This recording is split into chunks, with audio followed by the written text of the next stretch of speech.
Hello again, friend. I have something I want you to seriously consider today. What has your addiction actually cost you? Now, before you answer that, I want you to know that this message is not a message about guilt. This isn't a message about shame. And this isn't a message about condemnation. In fact, one of the challenges with addiction, I want you to hear this today, friend. One of the challenges with addiction is that it slowly normalizes things that should concern us. It's this odd thing that happens when we get stuck. When we're in this addiction, when you're in the addiction, friend, you don't always see it.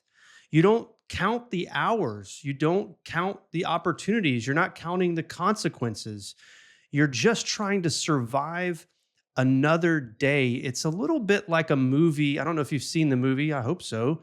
The Matrix. And if you go back to that movie, we're not going to spend a lot of time here on this, but The Matrix has been a powerful illustrative story for me in understanding addiction and understanding spirituality in general. Go back and watch The Matrix. The people inside the system, inside the Matrix, don't realize that they are actually inside the Matrix. Everything just feels normal. Everything feels justifiable. Everything feels manageable until someone helps them see the reality of the Matrix. So, friend, my goal today is simply this: to help you step out of the Matrix for a few minutes and honestly ask the question, what is this addiction actually costing me?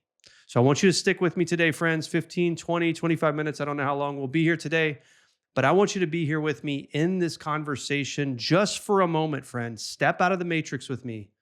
Let me show you how deep the Matrix actually can go. But friend, if you're stuck in shame, before we jump into that, I'm going to give you 6 costs of an addiction today. But before we jump into that, I want you to join me for the Crush the Shame Challenge. If you are stuck in hiding, in shame, don't know how to break the cycle, don't know how to get out of it, don't know how to talk to anyone, scared to tell your story, I want you to join me. It's coming up in just a couple weeks. So make sure you follow the link below here on Spotify, Apple, on YouTube, wherever you're listening today. Follow the link below to the Crush the Shame Challenge and register for that event. I promise you that 3-day live virtual event will be the best 3 days that you could spend in your addiction recovery and your freedom journey. I promise you, friend, it's going to be amazing. It is going to help. It is going to get you out. And you have to come join me for that challenge. Please go follow that Crush the Shame Challenge. You can follow the link, sexaddictedchristian.com/crush the shame, and get all the information there. So back to our conversation today, the cost of the addiction. Friend, jump into this, come out of the Matrix with me. Let's talk a little bit about a biblical framework for this conversation today. So before we talk specific about the addiction, I want to ground the conversation a little bit in scripture. Think about this in Galatians. Paul writes this in Galatians chapter 6. He says, "Do not be deceived. God is not mocked, for whatever one sows, that will he also reap. For the one who sows to his own flesh will from the flesh reap corruption, but the one who sows to the Spirit will from the Spirit reap eternal life." I find it fascinating that Paul starts with, do not be deceived, right? Because that is exactly what addiction does. It is deceptive. It whispers to us these lies. It's not hurting anyone. It's not that big of a deal. You can quit later. You deserve this. No one will ever know. And meanwhile, we're sowing. You don't realize it, but we're sowing. We're planting seeds. And whether we realize it or not, we are going to reap. This isn't punishment. It's just reality. Every choice you make plants a seed. Every habit you have plants a seed. Every repeated behavior plants another seed. And eventually, friend, you will harvest what you've planted. So I want to talk honestly about some of the costs that addiction often creates. I'm going to give you 6 costs of addiction. I'd love for you to reply back, comment down which one is the craziest for you, which one is the scariest for you, which one are you realizing is the one that's most grabbing, most showing up in your own life. Send me an email, send me a message on Instagram, wherever. I want to hear from you guys. Or if there's another cost that I didn't cover today, send that to me as well. So let's start with the easiest one to measure, I think. Cost number 1 of your addiction is time. How much time have you spent related to this addiction? Think about these things: the searching, the scrolling, the fantasizing, the acting out, recovering from acting out. After we act out, then we're having to go through this whole time, psychological, spiritual, like recovering from that. Going back and deleting all the evidence, managing the guilt that you have, making promises to quit. Think of all the time that gets stolen from addiction related activities. Hours become days, days become months, months become years. And here's the hard reality: you can make more money, you can rebuild trust, you can repair relationships. I've seen it done time and time again in the work that I do, but you cannot ever get back your time.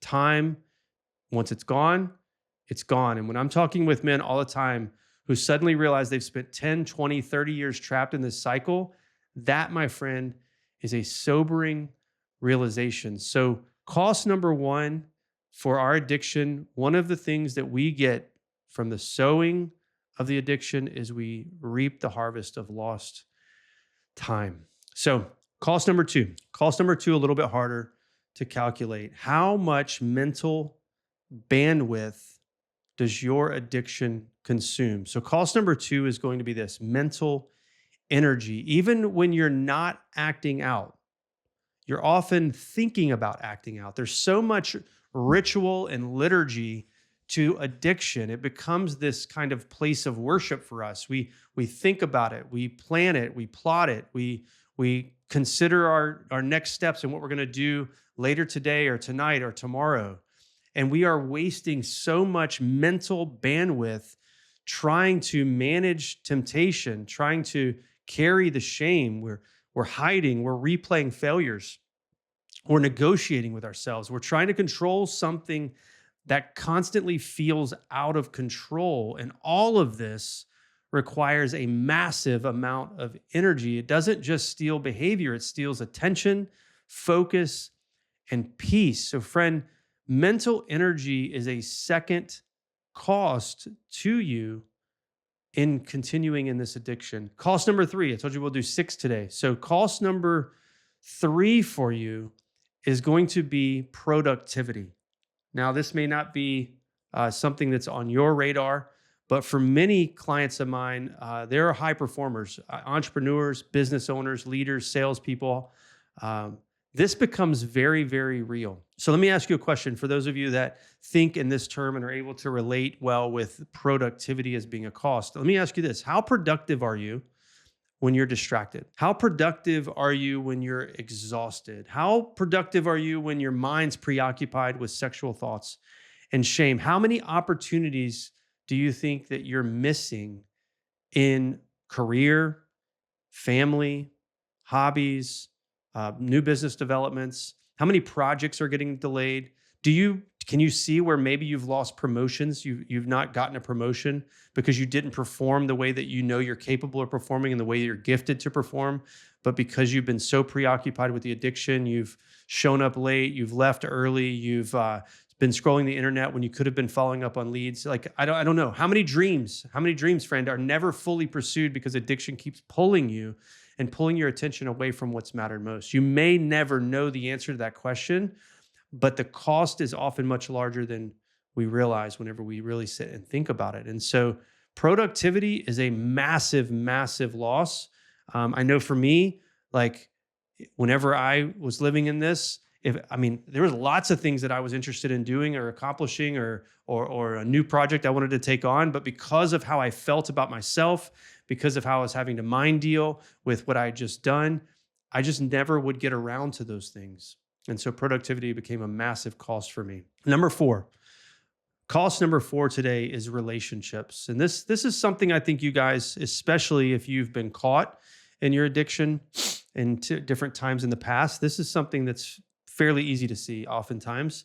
And this is where these costs and reaping what we sow becomes very personal, because porn addiction, friend, doesn't just affect you.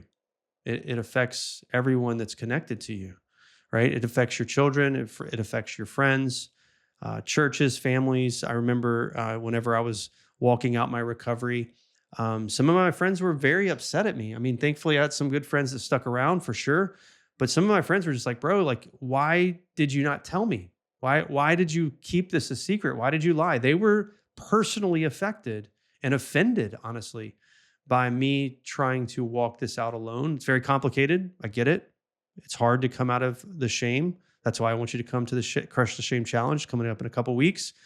So make sure you join me for that. But it is hard. I get it. It is hard to come out of it. Addiction teaches us to hide. Hiding creates distance. The relationship may still exist, but intimacy really slowly disappears. Trust erodes in the relationship. Authenticity fades. This is what happens, friend. This is what happens when we are living the addiction lifestyle. And you may find that like you found yourself profoundly alone, that maybe you feel today that nobody loves you and nobody really knows you. And in some ways, it's not that they don't love you, it's just that they don't love you, right? Because loving you requires knowing you, and knowing you requires knowing, like actually knowing you. And so you're living, friend, in these relational disconnects, even if the people around you don't quite understand it or realize it, you are disconnected from them because you live with that disconnect, not sure what would they think about me if they truly knew me. So you never get, even if they tell you, hey, I love you, friend, like, oh, I love you, maybe your spouse is saying, I love you, or whatever they're saying, but they don't know what you know about yourself. And so you can't fully ever accept that love from them because you don't trust it, because you know that they don't know everything about you. This is a scary place to be, and I get it. And we talked a little bit about it last week. But that is the reality, is that in order for you to be truly loved, for you to truly experience love and intimacy and closeness with others, you've got to be known. And so we want to jump out of cost number 4, and not have our relationships at cost. So cost number 5, let's move on. Cost number 5 is purpose. Now, I know that you may think this is similar to productivity, but listen to me on this one.